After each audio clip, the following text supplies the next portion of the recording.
बहुत senior journalist हैं पाकिस्तान के, हसन निसार साहब। हाँ बिल्कुल, बहुत अग्रेसिव नेचर के है और मैं खुद अग्रेसिव नेचर का हूं, इसलिए मैं उनको पसंद करता हूँ। ठीक है।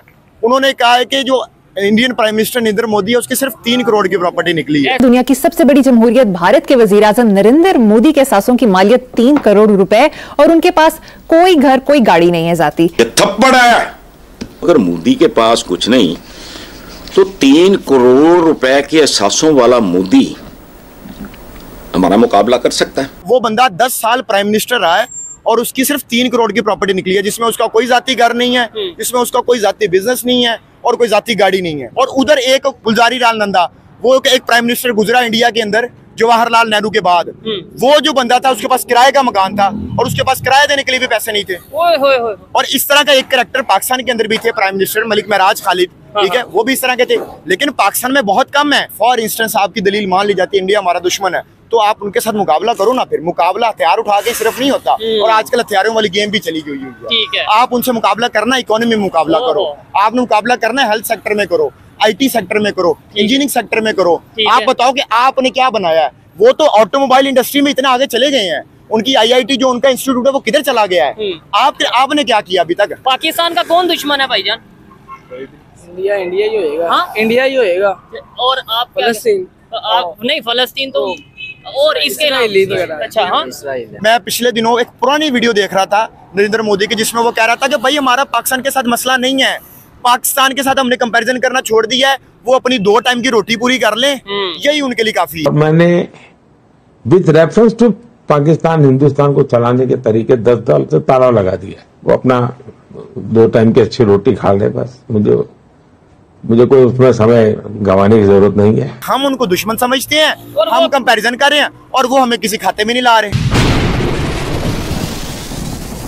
जी तो दोस्तों, मैं हूं सुहेब चौधरी और आप देख रहे हैं मेरा और आपका YouTube channel real entertainment TV। आज हमारे साथ मौजूद हैं दिलशाद भाई, जिनकी 5-6 दिन पहले भी हमने एक प्रोग्राम इनके साथ किया। देखने वालों को इनकी बातें बड़ी पसंद आई, उसकी क्या रीजन है वो भी पूछेंगे कमेंट बॉक्स में, आप भी बताइएगा। लेकिन जिस टॉपिक पे वीडियो रिकॉर्ड करने जा रहे हैं, खबर ये है कि UAE ने $10 बिलियन की इन्वेस्टमेंट पाकिस्तान में अनाउंस की थी, जबकि साथ ही साथ अगर नेबर कंट्री इंडिया का देखें तो उसी UAE ने $100 बिलियन की इन्वेस्टमेंट इंडिया में ना सिर्फ करने का ऐलान किया बल्कि ऑलरेडी कर चुका है। अगर हम इंडिया साइड कश्मीर की बात करें या मुख्तलिफ एरियाज की बात करें, वहाँ पे भी इस्लामिक कंट्रीज आके इन्वेस्टमेंट करते नजर आ रहे हैं। हमें कंपैरिजन करने का बहुत शौक रहता है, मतलब बेसिकली तो सीखना चाहिए लेकिन शौक रहता है। इसी के ऊपर बात करेंगे। मुस्लिम उम्मा भी है, इस्लामिक ब्रदर भी है, लेकिन यहाँ पे $10 बिलियन और वहाँ पे $100 बिलियन, क्या वजह है? दिलशाद भाई अस्सलाम वालेकुम। वालेकुम सलाम। कैसे हैं आप? अल्हम्दुलिल्लाह। क्या कहना चाहेंगे दिलशाद भाई, ये जो टॉपिक है 10 बिलियन एक साइड पे, 100 बिलियन एक साइड पे, और इससे ज्यादा इन्वेस्टमेंट ऑलरेडी जो कर चुका है, रीजन क्या समझते हैं? सबसे पहले तो मैं एक बहुत बड़ी स्टेटमेंट दूंगा कि पाकिस्तान इंडिया के करीब अगले 100 साल तक नहीं आ सकता। और अब ये जो मैंने स्टेटमेंट दी है इसका मैं जवाब भी दूंगा। और इसके साथ आप जो पहले भी आपने हजारों वीडियोस बनाई हैं और भी यूट्यूबर्स बनाते होंगे, लेकिन ये कंपैरिजन करना काइंडली बंद कर दें। अब ये बात बहुत आगे निकल चुकी हुई है, और ये बात क्यों आगे निकली है ये मैं आपको आगे समझाने की कोशिश करूंगा। ठीक हो गया। 100 साल तक आप कोई कंपैरिजन नहीं कर सकते इंडिया के नहीं। दिलशाद भाई, इधर मैं ये कहना चाहूंगा, चले कंपैरिजन 100 साल नहीं, अगर हम 76 साल उनकी एज, मतलब ये कि 76 साल से उन्होंने दोबारा से स्टार्ट किया। वैसे तो हिंदुस्तान बड़ा पुराना है, लेकिन as a India, as a country 76 साल, हमें भी 76 साल हुए। अगर हम अगले 76 साल फुल मेहनत करें तो क्या आपको नहीं लगता कहीं ना कहीं मुकाबला? हम उनके करीब नहीं आ सकते, क्योंकि अगर देखें, अगर तो हमने लोगों को हमको की जन्नत में रखना है तो वो एक अलग बात है, लेकिन रियलिटी ये है। अब रियलिटी इस तरह क्यों है, अब आप देखेंगे जो रिसेंटली आपने बताया कि UAE ने जो है वो इधर 10 बिलियन का अनाउंस किया और उधर 100 बिलियन, और हमारे यहाँ पे तो सिर्फ अनाउंस हुआ है। अब इसको पता नहीं अमली जमा पहनाया जाता है कि ये नहीं पहनाया जाता, क्योंकि उतनी देर तक हो सकता है हमारी हुकूमत ही खत्म हो जाए, ये भी कोई गारंटी नहीं है। अब आप देखें, उनके पॉलिटिशियंस, हमारे पॉलिटिशियंस, उनके लीडर्स और हमारे लीडर्स, ठीक है। एक बहुत सीनियर जर्नलिस्ट है पाकिस्तान के, हसन निसार साहब। हाँ बिल्कुल। बहुत अग्रेसिव नेचर के है और मैं खुद अग्रेसिव नेचर का हूं, इसलिए मैं उनको पसंद करता हूँ। ठीक है। उन्होंने कहा है कि जो Indian prime minister Narendra Modi है उसकी सिर्फ 3 करोड़ की प्रॉपर्टी निकली है। ऐसे ही है, ये मैंने भी वो स्टेटमेंट एक क्लिप देखा था। जी, आप लगा भी दीजिएगा। अब देखें कि वो बंदा 10 साल प्राइम मिनिस्टर रहा है और उसकी सिर्फ 3 करोड़ की प्रॉपर्टी निकली है, जिसमें उसका कोई जाती घर नहीं है, जिसमें उसका कोई जाती बिजनेस नहीं है और कोई जाती गाड़ी नहीं है। ठीक है। हमारे प्राइम मिनिस्टर की तरफ आ जाए। हमारा प्राइम मिनिस्टर अभी जो प्राइम मिनिस्टर है उसका आप शुगर स्कैंडल देख लें, रमजान शुगर मिल देख लें, आपको ऐसे हजारों स्कैंडल मिल जाएंगे। इसमें आपको नजर आएगा कि वो हमारे कंट्री के साथ अपने मुल्क के साथ कितने को लॉयल हैं। ऐसे ही है, लंदन के फ्लैट्स देख लें और फिर अभी दुबई लीक्स, उससे पहले दुबई लीक्स हुआ, पनामा लीक्स के अंदर हमारा जो 3 दफा प्राइम मिनिस्टर रह चुका हुआ है, उसके बेटे जो हैं वो अरबों रुपए की जायदाद के मालिक हैं, अरबों डॉलर्स की जायदाद के मालिक हैं। और जो इंडिया का प्राइम मिनिस्टर जिसने 10 साल का टेन्योर पूरा कर लिया हुआ है, उसके पास 3 करोड़ की प्रॉपर्टी है। आप खुद हिसाब लगा सकते हैं कि हमारी प्रायोरिटीज कहाँ पे जा रही है और उनकी प्रायोरिटीज कहाँ पे जा रही है। दिलशाद भाई, ये तो हुई पॉलिटिशियंस की बात। इंडिविजुअल्स की अगर बात करते हैं, मतलब ये मैं कुछ दिनों से या कुछ महीनों से नोट कर रहा हूँ, जब पब्लिक से बात करते हैं बड़ी सफाई से हम हर चीज पॉलिटिशियन पे डाल के अपने हाथ झाड़ के और घर चले जाते हैं कि भाई अगर पाकिस्तान इस हालत में है वो प्राइम मिनिस्टर की वजह से है, इस हालत में है वो गवर्नमेंट की वजह से है। मैं ये समझता हूँ क्या वो प्राइम मिनिस्टर किसी दूसरे कंट्री से आता है या वो डायरेक्ट ऊपर से आता है? देखिए, सबसे पहले तो ये बात है कि इसमें सिर्फ पॉलिटिशियंस को हम जो है ना वो कसूरवार नहीं समझते, इसमें हमारी आवाम भी खुद कसूरवार है। पाकिस्तान के अंदर अगर कोई गलत काम होता है, हमारी आवाम कितनी सड़कों पे आती है, ठीक है, और अगर आ भी जाए तो उनको अंदर भेज दिया जाता है। क्या आपको लगता है कि आपको आजादी प्लेट में बैठे बैठे मिल जाएगी? ठीक है, कभी भी नहीं मिलेगी। जब तक आप अपने राइट्स के लिए बाहर नहीं निकलेंगे, आपको ऐसे ही जलील होना पड़ेगा। ठीक हो गया। आप मुझे एक ऐसा सीरियस इशू बताएं जिसके ऊपर पाकिस्तान में हुआ और आवाम सड़कों पे आके बाहर आके एहतजाज करे। कश्मीर में जो इशू हुआ, फिर उनकी बिजली के बिल भी सस्ते कम किए गए, उनको आटे को गंदम में आटे में भी कीमतों में कमी। और हमारे यहाँ एहतजाज का हमारे यहाँ एहतजाज का मतलब ये है कि आप सड़कें तोड़ दो, आप ये तोड़ दो, ये काम नहीं करना होता। पीसफुल एहतजाज करें, अपना एहतजाज रिकॉर्ड करवाएं, और जब तक आप अपने ऊपर जुल्म सहते रहेंगे, ये गवर्नमेंट्स भी आपके ऊपर जुल्म करती रहेंगे और ये लीडर्स भी करते रहेंगे। ठीक हो गया। और जो पढ़ी लिखी कौमें होती हैं वो एहतजाज करती है और पीसफुल प्रोटेस्ट करती हैं। ठीक हो गया। दिलशाद भाई, एक रीजन ये भी बताई जाती है कि भाई मुकाबला इसलिए नहीं बनता। वैसे तो मैं ये क्लियरली पहले भी कह चुका हूँ, फिर से ये देखने वालों के लिए स्टेटमेंट देना चाहता हूँ कि हमारी वीडियो कंपैरिजन के लिए नहीं होती, हमारी वीडियो होती है सीखने के लिए। और वो लोग जो कहते हैं, मतलब हमारे पॉलिटिशियन हो या कोई भी हो कि भाई हमने इंडिया से मुकाबला करना है या हम इंडिया से मुकाबला करते हैं, उनके लिए मैसेज होता है कि भाई अगर मुकाबला करना है तो आओ हेल्थ एजुकेशन में करो, आओ आप आईटी में करो, आओ पॉजिटिव वे में, एक हेल्दी जो सा वे में वो कंपटीशन करो,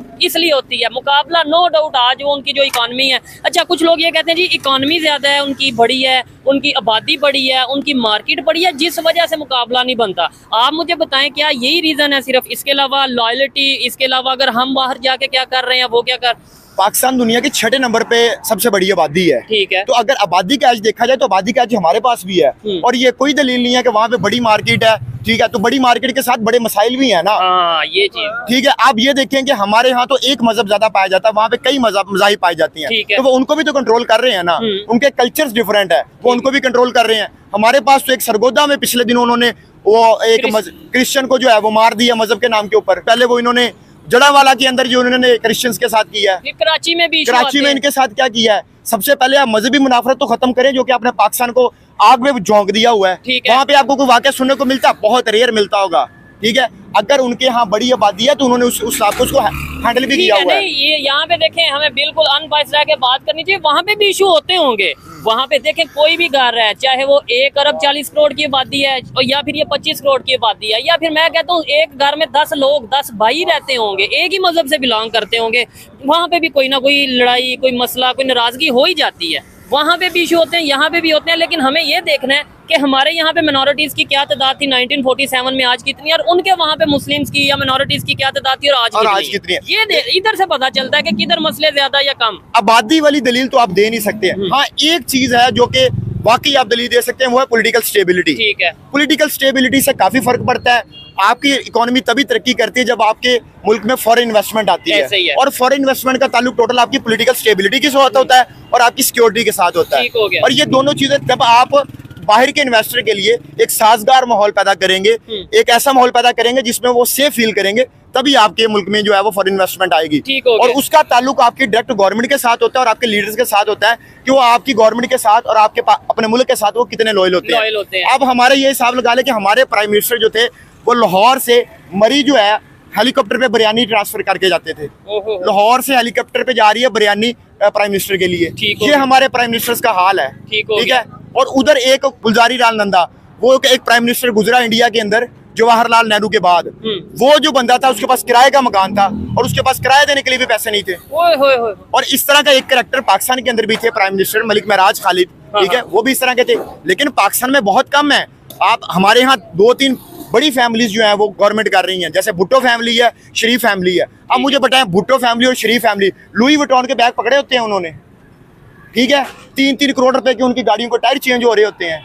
अब ये मेरे पास नौजवान, एक गरीब कंट्री, और अभी हम गरीब कंट्री हैं अभी, और जब वो दौरे पे जाते हैं तो पूरा 56 60 बंदों का क्रू लेके जाते हैं। ठीक हो गया। तो जब आप मुल्क के साथ ये लोयल होंगे तो फिर आप मुल्क कैसे तरक्की करेगा? अच्छा, ये चीजें एजुकेटेड लोगों को पता है, सोशल मीडिया यूज करने वालों को पता है, लेकिन एक चीज मैं जरूर ये कहना चाहूंगा, आज भी पाकिस्तान में मोस्टली पब्लिक को यही बताया जाता है कि जो भी पाकिस्तान में हो रहा है वो इंडिया कर रहा है, इंडिया कसूरवार है। इधर मैं कहता हूँ खड़े खड़े पूछ लेते हैं, आम पब्लिक की बात करते हैं। मैं अस्सलाम वालेकुम यार, हमारा सबसे बड़ा दुश्मन कौन है पाकिस्तान का आपके ख्याल से? पाकिस्तान ही है सबसे बड़ा, पाकिस्तान ही है दुश्मन। पाकिस्तान के अलावा आपके ख्याल से कौन है?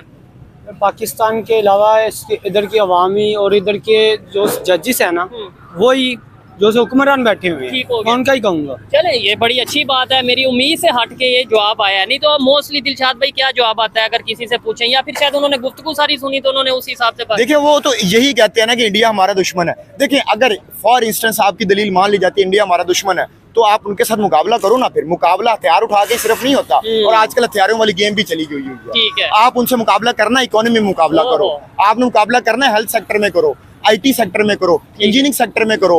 आप बताओ कि आपने क्या बनाया है? वो तो ऑटोमोबाइल इंडस्ट्री में इतना आगे चले गए हैं, उनकी IIT जो उनका इंस्टीट्यूट है वो किधर चला गया है? आपने क्या किया अभी तक?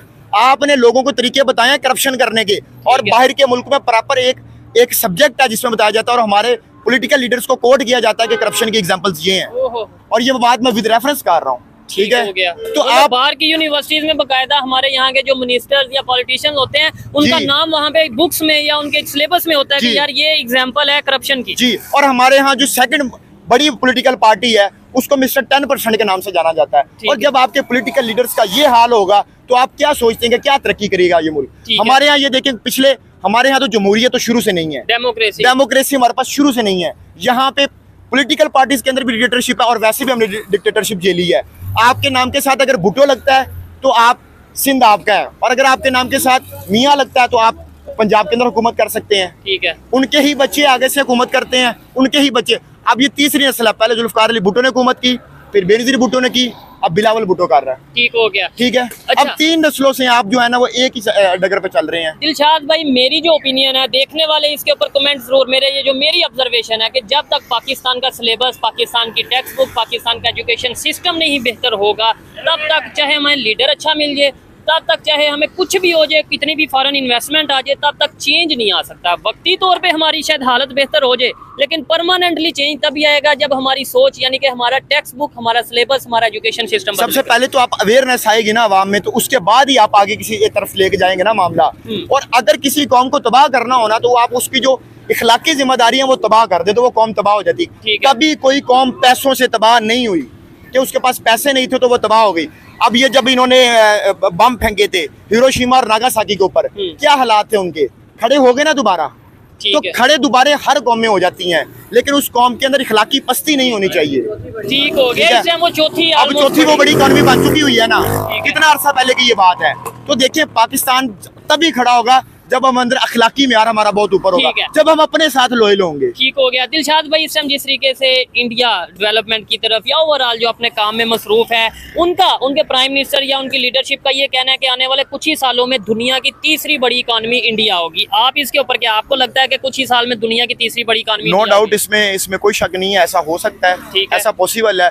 क्योंकि अभी देखो ना, कुछ सालों, क्योंकि अभी आप जो उनकी तरक्की की स्पीड है ना वो आप मेजर कर ले, और पाकिस्तान की तरक्की की स्पीड मेजर कर लें। देखें कि अब हमारा जो अनवारुल हक काकड़ है वो हमारा निगरान वज़ीर आज़म रहा, इंटायर प्राइम मिनिस्टर रहा है 6 मंथ के लिए। अब इतना बड़ा क्राइसिस आया वो गंदम का, वो सुनने में आया कि वो उसकी वजह से हुआ है। अब वो सिर्फ 6 महीने के लिए आया है। ठीक है, यूक्रेन से उन्होंने इंपोर्ट की, यूक्रेन के साथ इंपोर्ट, ठीक है। अब उसके ऊपर ये इल्जाम लगते रहे, और जिन्होंने 3-3 बारियां ली हैं, 4-4 बारियां ली हैं, उन्होंने हमारे साथ क्या किया है। अब आप उधर उठा के देख लें, इंडियन प्राइम मिनिस्टर को आप देख लें, 10 साल उसने हुकूमत की, उसके बाद उनके जितने, उसके बाद वो जो एक सिख था कि क्या नाम था उनका, मनमोहन सिंह साहब, उन्होंने की। अब देखो, उनमें से आप सबका हिसाब लगा ले और हमारे पॉलिटिशियन इनको आपस में कंपेयर कर ले, आपको वाज़ह फर्क नजर आ जाएगा कि कौन अपने मुल्क और अपनी कंट्री के साथ लॉयल है। अभी आप ये हिसाब लगा ले कि हमारे यहाँ पे डील करके बाहर सऊदी अरब भाग जाते हैं, दुबई भाग जाते हैं, जब दोबारा मामला ठीक होते हैं डील करते हैं, डील करके वापस आ जाते हैं। और ये हमारे मुल्क का वतीरा रहा है, और हमेशा से ये रहा। और हमने क्या सीखा, हम गुलाम इब्ने गुलाम इब्ने गुलाम और इब्ने गुलाम बनते रहे। और जब तक पाकिस्तानी कौम इसी तरह जिंदगी गुजारती रहेगी, चुप करके बैठी रहेगी, इनको ऐसे जूते पड़ेंगे। नहीं, अल्लाह ना करे, इसलिए इनको बाहर निकलना थोड़े पड़ेगा, अपने हक के लिए बाहर निकले। हाँ। और जब तक आप लोगों को आपका हक ना मिले तब तक घरों में ना बैठे। दिलशाद भाई, थोड़े से अल्फाज को बेहतर करने की मेरे ख्याल से जरूरत है। उसकी रीजन पता है क्या? देखने वाले, जाहिर बात है, लेट्स सपोज मैं इस चीज को समझता हूँ कि आप किस दिल से, किस मूड से, किस नीयत से बात कर रहे हैं, लेकिन देखने वाला कहेगा यार एक साइड पे इंडिया की तारीफ कर रहा है, देखो जी वो ऐसे और साथ ही पाकिस्तानियों को जूते पड़ेंगे। अगर आप मेरे साथ फिल्मों की बातें करेंगे, मेरे साथ ड्रामों की बातें करेंगे, तो शायद मैं आपसे बहुत खुशगवार मूड में बात करूंगा। लेकिन जब मेरे मुल्क के हालात डिस्कस करेंगे तो फिर मेरी यही जुबान होगी और फिर मैं इसी लहजे में बात कर सकता हूँ। ठीक है। वैसे मैं बहुत खुश मिजाज आदमी हूँ, आप किसी और टॉपिक में मेरे साथ गुफ्तगू कर ले, किसी और रख ले, लेकिन जब मैं अपने मुल्क के बच्चों को देखता हूँ कि वो बैचलर्स और मास्टर्स की डिग्रियां हाथ में लेके फिर रहे होते हैं और 20-20 हजार रुपए की नौकरियां उनको मिल रही, तो कहीं को 20 हजार की भी नहीं मिल रही होती, तो मुझे इन पे गुस्सा आता है। ठीक हो गया। अच्छा, खुशगवार, मतलब मैं ये समझता हूँ कि जिस तरीके से ये इमोशनल हो के या सख्त बात कर रहे हैं, नो डाउट कहीं ना कहीं रियलिटी, बल्कि काफी हद तक रियलिटी है, लेकिन थोड़ा सा लाइटर मूड में आते हैं। वर्ल्ड कप शुरू हो रहा है और पाकिस्तान टीम की इस टाइम जो परफॉर्मेंस है, या इस टाइम आप कह लें कि भाई किस कंडीशन में है, किस लेवल पे है। आपने फिर वो टॉपिक छोड़ दिया जो गुस्से वाला है। पाकिस्तान की टीम की हालात देख लें कि पाकिस्तान ने कल 187 इनसे चेज नहीं हुआ, इसमें फखर जमान ने सिर्फ अच्छी बैटिंग की है। ठीक है। उसमें भी हम जो है वो अग्रेसिव नहीं हो रहे, ठीक है, हम डिफेंसिव क्रिकेट खेल रहे हैं। और इसमें देखें, बाबर आजम को हमने दोबारा कप्तान बनाया, मेरे ख्याल में ये गलत डिसीजन था। अभी हमने शाहीन अफरीदी को कप्तानी से क्यों हटाया? एक जेन्युइन सवाल बनता है ना कि 5 या 6 मैचेस मुश्किल से उसने कैप्टनसी की है, ठीक है, मेरा ख्याल है उसको कैरी ऑन करना चाहिए था। और अगर उसको कैरी ऑन ही, तो मोहम्मद रिजवान जो था वो एक अच्छी ऑप्शन थी एज ए कैप्टन, क्योंकि हमने PSL के अंदर उनकी परफॉर्मेंस देखी है, मुल्तान सुल्तान की तरफ से उन्होंने बहुत आगे लेके चले। असल में ना आजकल की जो क्रिकेट है वो बड़ी डिफेंसिव क्रिकेट नहीं है, अग्रेसिव क्रिकेट है, और अग्रेसिव कप्तान ही कामयाब है। ठीक है। अब देखिए, बाबर आजम जो है वो नो डाउट एक अच्छा बैट्समैन है, ठीक है, इसमें कोई शक नहीं है, लेकिन उसकी वो जो अप्रोच है वो अभी भी डिफेंसिव है। जैसे कि उन्होंने खुद पिछले वर्ल्ड कप में भी बयान दिया है कि 40 ओवर तक हमने रोक के खेलना, उसके बाद आखिरी 10 ओवर में जो है वो अटैक करेंगे। अच्छा, इधर वर्ल्ड कप के लिए 3 फेवरेट टीम कौन सी हैं आपकी? इसके ऊपर मैं आपसे जवाब लूंगा, लेकिन एक बड़ी जरूरी बात मेरे माइंड में आई है। कुछ लोगों को ऐसा लगता है कि भाई इंडिया से व्यूज या ये लोग देखते इसलिए हैं कि भाई पाकिस्तान को क्रिटिसाइज किया जाता है, इंडिया की तारीफ की जाती है, अप्रिशिएट किया जाता है, इसलिए इंडिया वाले देखते हैं। मैं किसी दूसरे को नहीं जानता, लेकिन अपनी ऑडियंस पे, मुझे अपने देखने वालों पे फख्र है, जिनसे मैंने बात की, जिनसे खासतौर पे मैं UAE में जाके, दुबई हो या अबू धाबी हो, जहाँ पे भी जाके मिला, मैं कसम उठाने को तैयार हूँ कि जितने भी इंडियन से मिला 99% ने यही बोला कि भाई हम चाहते हैं पाकिस्तान आगे जाए। और आपकी वीडियो देख के ऐसा लगता है कि भाई जैसे नौजवान या यूथ उठ रहे हैं, बात कर रहे हैं, कोई बेहतरी आएगी। मतलब ये जो इस मसले पे मैं भी बात करना चाहूंगा, मुझे भी बहुत सारी चीजें ये सुनने को मिलती हैं कि भाई ये सिर्फ इंडिया की तारीफ करो, व्यूज ले लो। हाँ, इंडिया की तारीफ करके व्यूज लेते हैं और पैसे कमाते हैं। मेरी बात सुने, सबसे पहले तो मेरे साथ कोई भी बंदा जो कि पाकिस्तान में कहता है कि पाकिस्तान इंडिया से ज्यादा तरक्की कर रहा है या इस शोबे में आगे है, इस डिपार्टमेंट में आगे, वो आए, हम उनको वेलकम करते हैं, हमारे साथ बैठे, आके बात कर लें। और अगर वो हमसे बात में जीत जाते हैं, डिबेट जीत जाते हैं, तो हमें खुशी भी होगी। तो लॉजिक अगर वो बात करते हैं और वो साबित कर देते हैं कि पाकिस्तान आगे, मैं तो एज ए पाकिस्तानी मैं कहूंगा, मैं तो ओपनली कहता हूं, मैं खुश होऊंगा कि हाँ भाई हम किसी कंट्री से आगे। भाई अगर मुझे गुस्सा आता है या हम अग्रेसिव होते हैं पाकिस्तान के हालात को देख के, तो भाई हम पाकिस्तानी है ना, ये चीज हमारे बच्चों ने यहाँ पे कल को जिंदगी गुजारनी है, हमारे माँ बाप यहाँ पे जिंदगी गुजारनी, हमारा पाकिस्तान घर है, ठीक है, हमने यहाँ पे जिंदगी गुजारनी है पूरी। अगर हमारे मुल्क के हालात ये होंगे कि हम सड़क पे बाहर निकलेंगे, सेफ फील नहीं करेंगे, हमारी बच्चियां सड़कों पे निकलेंगी, वो सेफ फील नहीं करेंगी, तो हम अपने घर में कैसे गुजारा कर सकते हैं? इसलिए हम जज्बातियों के कहते हैं और अपनी जो हुक्मरान है उनको थोड़ा सा जोड़ने की कोशिश करते हैं कि होश के नाखून लें। और आपने तो हुकूमत करके बाहर चले जाना है, आपके बच्चे भी बाहर सेटल्ड हैं, आपके पास प्रॉपर्टीज भी हैं बाहर, हमारे बच्चे यहाँ पे हैं, हमने यहाँ पे तालीम हासिल करनी है और हमने यहाँ पे जिंदगी गुजारनी है। खुदारा इस मसले को बेहतर करें और पाकिस्तान को उस जगह पे लेके चले जहाँ पे हमने पाकिस्तान इस मकसद के लिए नहीं बनाया था कि आप आए, करप्शन करें और बाहर चले जाएं। पाकिस्तान को एक फलाही रियासत बनाना था। अच्छा दिलशाद भाई, मुस्लिम उम्मा वाला कंसेप्ट किधर गया? 57-58 कंट्रीज हैं, इस्लामिक कंट्रीज हैं, OIC भी बना है, मतलब ये सब की यूनिटी भी देखने को आती है, लेकिन पाकिस्तान इतने टाइम से मुश्किल वक्त में है। हमें कभी चाइना सपोर्ट करता है, ज्यादातर चाइना, या कभी हमें IMF के पास जाना पड़ता है, या कभी हमें UAE या सऊदीया थोड़ी बहुत हेल्प करता है। 57 कंट्रीज अगर मिल के $10 बिलियन भी हमें देते हैं, वो भी सिर्फ ये नहीं कि दे दिया, मतलब थोड़ा सा हेल्प करने के लिए वक्ती तौर पे कर्जा ही देते हैं। आपको नहीं लगता कि हम अपने कर्जे भी उतार देंगे और थोड़ा बहुत स्टेबल भी हो जाएंगे? देखें, आप जितने कर्जे लेते जाएंगे आप कर्जों के नीचे दबते जाएंगे, आपको फॉरेन इन्वेस्टमेंट लेके आनी है बाहर से। ये सबसे इंपॉर्टेंट बात है। हमारा प्राइम मिनिस्टर जब अमेरिका जाता है शाहिद खाकान अब्बासी, तो उसके कपड़े उतरवा के चेकिंग की जाती है। ऐसे ही। और ये आप मेरी बेइज्जती है, आपकी बेइज्जती है, ये 23 करोड़ पाकिस्तानियों की बेइज्जती है। और दूसरी साइड पे अभी रिसेंटली उन्होंने, इंडिया के प्राइम मिनिस्टर ने यूएस का स्टेट विजिट किया, रेड कारपेट प्रोटोकॉल था और जिस तरीके से उन्हें वेलकम किया गया, बड़े लोग, मतलब मैं ये कहता हूँ कि भाई हमें नजर ही नहीं आता फर्क। यही देखें ना, अब आप कह रहे हैं कि OIC ठीक है और मुस्लिम उम्मा, मुझे ये बताएं कि इन 57 मुल्कों ने मिलके अभी तक दुनिया पे कौन सा ह्यूज इम्पैक्ट दे दिया है कि जो चीज हम मनवाना चाहते थे दुनिया से वो हमने मनवाई है इन 57 मुल्कों। ठीक हो गया, तेल वैसे दिया है, एक बात है, वो तो तेल उनको कुदरती मिल गया ना, तो वो तेल दे रहे हैं। हाँ, मुझे इजाद नहीं किया, इजाद नहीं किया। अब मुझे ये बताएं कि कोई ऐसा सीरियस इशू जिसपे पूरी दुनिया हमारी मुखालफत में खड़ी हो और इन 57 मुल्कों ने मिलकर अपनी बात मनवा ली हो, या कोई टेक्नोलॉजी ऐसी दे दी हो भाई, मतलब हमने ऐसी टेक्नोलॉजी दी हो, हम फख्र से कह सकेंगे भाई ये हमारा रोल है पूरी दुनिया में बेहतरी के लिए या बेटरमेंट के लिए। बिल्कुल ऐसे ही है। अब देखें, जब तक आप अपने पैरों पे नहीं खड़े होंगे, और ये छोड़ दें मुस्लिम उम्मा वाली, आजकल दौर चल रहा है डिप्लोमेसी का। आजकल जिसको जहां पे अपने फायदा नजर आता है वो चला जाता है, चाहे वो इंडिया या चाहे वो जो भी मुल्क है। ठीक है, अब आप मिसाल आपने शुरू में दी थी कि जी आबादी ज्यादा है, अब यूके की आबादी कितनी है आप मुझे बता दें। ठीक है, उसके अलावा आप न्यूजीलैंड की आबादी कितनी है? और यूके 6वीं बड़ी इकॉनमी है। 6वीं बड़ी इकॉनमी, ठीक है, वो तरक्की कर नहीं रहा। तो तरक्की करने से ये आबादी का कोई ताल्लुक नहीं होता।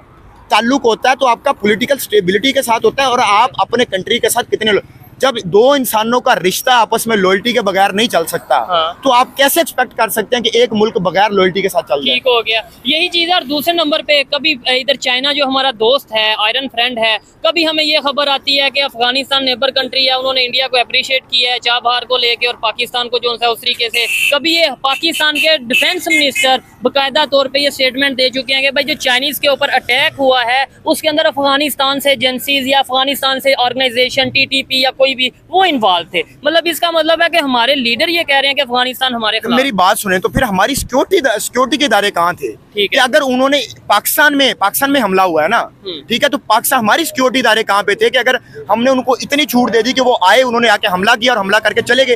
ये तो फिर हमारा सवालिया निशान सिक्योरिटी इदारों के ऊपर है ना, कानून नाफिज करने वाले इदारों के ऊपर है ना, कि जिन्होंने इतनी छूट दे दी और या फिर उनको पता ही नहीं था। और फिर दूसरी बात ये, यहाँ पे मैं ये चीज को वाइंड अप करके आगे जाना चाहूंगा। दूसरी बात ये है कि चले बाद में पता चला, पहले नहीं पता चला। अब आप जब ऑफिशियली आके मीडिया के सामने हमारे मिनिस्टर ये स्टेटमेंट दे रहे हैं कि TTP इन्वॉल्व है अफगानिस्तान से, तो क्या हमने उन्हें इबरत का निशान बना दिया? मतलब क्या बता दिया कि भाई ये देखें हम हैं नंबर 1 और ये सारा? अफगानिस्तान का मसला हमने खुद खराब किया है। क्या जरूरत पड़ी थी जनरल परवेज मुशर्रफ को कि जाके उसने जाके अफगानिस्तान की जंग में हिस्सा लिया है? आज तक कभी किसी कंट्री ने दूसरे की जंग में हिस्सा लिया है? क्यों लिया हिस्सा? अमेरिका के कहने के ऊपर, और अमेरिका के कहने के ऊपर हिस्सा लिया, 70,000 जाने गवाई, अरबों डॉलर गवाए, ठीक है, और हमें इससे मिला क्या? और अफगानियों को अपना दुश्मन बना लिया। सब में आम पब्लिक, आप हैं, मैं हूँ, ये हमारे भाई, आगे आ जाए अगर आप आना चाहते हैं, ये हमारे भाई है। जितने भी पाकिस्तानी, इनका क्या कसूर है? इन बेचारों को तो पता भी नहीं होना कि इस टाइम दुनिया में क्या चल रहा है, कौन किसका दुश्मन है, कौन किसका दोस्त है। इन्हें तो अपनी, मतलब पाकिस्तान का कौन दुश्मन है भाईजान? इंडिया ही होएगा। हाँ, इंडिया ही होएगा। और आप फलस्तीन, आप नहीं, फलस्तीन तो और इसके अच्छा, हाँ, ये 2-3 कंट्रीज का हमने इंडिया ही होगा। बचपन से यही सुना है कि इंडिया होगा और इजराइल होगा। अभी तो मैं वो अमेरिका का भी सुनते हैं। देखें, अभी मैं पिछले दिनों एक पुरानी वीडियो देख रहा था नरेंद्र मोदी की, जिसमें वो कह रहा था कि भाई हमारा पाकिस्तान के साथ मसला नहीं है, पाकिस्तान के साथ हमने कंपैरिजन करना छोड़ दिया है, वो अपनी 2 टाइम की रोटी पूरी कर लें, यही उनके लिए काफी है। ठीक हो गया। और ये स्टेटमेंट आप भी शायद सुनी हो। ठीक है, बिल्कुल सुनी है। ठीक है, अब ये हिसाब लगा लें कि हम उनको दुश्मन समझते हैं, हम कंपैरिजन कर रहे हैं, और वो हमें किसी खाते में नहीं ला रहे। ठीक हो गया। ठीक है, तो जब तक आपके लीडर्स, आपकी गवर्नमेंट आपके साथ लॉयल नहीं होगी, ठीक है, लॉयल्टी इंपॉर्टेंट होती है, तो आप तब तक आप ये एक्सपेक्ट ही नहीं कर सकते, ठीक है, कि आपका मुल्क कुछ चेंज आएगा। और चेंज यंग जनरेशन लेके आ सकती है। और यंग जनरेशन कैसे लेके आ सकती है? उनके अंदर अवेयरनेस हो, सिलेबस चेंज किया जाए, उनको बताया जाए, उन तक सच पहुंचाया जाए, उनके हकूक का उनको पता हो। और जब तक तुम लोगों को, अब देखिए हमने जो 1947 में आज़ादी ली, 1857 में जंग आज़ादी जो थी वो हमने लड़ी, उसमें हमने कितनी जानें कुर्बान की। ठीक है, आखिर आज़ादी कुर्बानी के बाद मिलती है। अच्छा, एक चीज और है, लास्ट में ईरान के साथ $10 बिलियन की इन्वेस्टमेंट उन्होंने, मतलब ये किया कि भाई बायलैटरल ट्रेड होगी। आप क्या कहना चाहेंगे? $10 बिलियन की ये ट्रेड ऐलान हुआ था, अनाउंसमेंट हुई थी, क्या ये होगी? अगर गवर्नमेंट पाकिस्तान के, अब ये भी नहीं ना पता कि गवर्नमेंट चेंज होनी है कि नहीं होनी।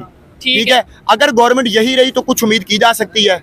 ठीक है, लेकिन अब वो सदर, अब जिसने किया था एग्रीमेंट, वो भी दुनिया से चला गया। बात है ना। ठीक है, तो अब एक तरह से ये खटाई में पड़ गया मामला। ठीक है। अब दोबारा दोनों तरफ से कोई मामला होंगे तो शायद आगे मामला चले होगी। अच्छा लगा दिलशाद भाई से बात करके, थोड़ी सी सख्त बात करते हैं, लेकिन लास्ट में अगर मैं अपनी पर्सनल ओपिनियन दूं तो वो मैं यही देना चाहूंगा कि भाई मैं एज ए पाकिस्तानी चाहता हूं कि ईरान के साथ 10 बिलियन के 100 बिलियन डॉलर की ट्रेड हो। मैं एज ए पाकिस्तानी चाहता हूं अफगानिस्तान के साथ ट्रेड हो। मैं एज ए पाकिस्तानी चाहता हूं यूएई के साथ, चाइना के साथ, दुनिया के हर कंट्री के साथ ट्रेड हो, दुनिया के हर कंट्री के साथ अच्छे रिलेशन हो, पाकिस्तान को एक बहुत ही खूबसूरत, बहुत ही अच्छी नजर से देखा जाए। लेकिन ये सिर्फ मेरे चाहने से नहीं हो जाएगा, या कुछ लोग जो कहते हैं कि भाई अच्छा सोचा करो, पॉजिटिव सोचा करो, ये सिर्फ सोचने से नहीं होगा। प्रैक्टिकली मैंने अपने आप को ऐसा करना है कि मुझे, अगर मैं किसी दुनिया के दूसरे कंट्री में जाऊं तो मुझे देख के लोग ये कहें कि हाँ भाई पाकिस्तानी अच्छे होते हैं। अगर मेरे पॉलिटिशियंस अपने आप को ऐसा करें कि वो दुनिया के किसी दूसरे कंट्री में जाके कोई डील करते हैं तो उन लोगों को पता चले कि हाँ भाई ये पाकिस्तान से पॉलिटिशियन आया, ईमानदार होगा और अपनी बात पे कायम रहने वाला होगा, ये चीजें तभी होंगी। अदरवाइज हम चाहते रहेंगे लेकिन हमारे चाहने से कुछ नहीं होगा। मेरी इस ओपिनियन से आप में से कोई एग्री कर सकता है, कोई डिसएग्री भी कर सकता है। जी, मैं एंड पे यही कहना चाहूंगा कि अगर मेरे अल्फाज किसी को बहुत ज्यादा बुरे लगे हो तो मैं माजरत चाहूंगा, लेकिन ये है कि जब हम बात कर रहे होते हैं, जब आप इतना सेंसिटिव टॉपिक लेके आते हैं, मेरे मुल्क की तरक्की की बात होती है, हमारे बच्चों के फ्यूचर की बात होती है, हमारे माँ बाप की बात होती है, क्योंकि ये घर है हमारा मुल्क है, तो हम तकलीफ महसूस करते हैं और वो अल्फाज खुद से ही निकलते हैं। वैसे मैं बड़ा खुश मिजाज आदमी, अगर मुझे आप किसी और टॉपिक पे बात करेंगे तो मैं अच्छी बात कर देंगे मुस्कुरा, लेकिन जब हमारे मुल्क की बात, पाकिस्तान की बात हो रही और आप मुस्कुरा के बात करें तो ये आप मुनाफिकत कर रहे हैं। जबरदस्त हो गया, बहुत अच्छा लगा। आपको ये वीडियो कैसी लगी कमेंट बॉक्स में बताइएगा। मिलते हैं नेक्स्ट वीडियो में, तब तक के लिए पीस आउट, अल्लाह हाफ़िज़।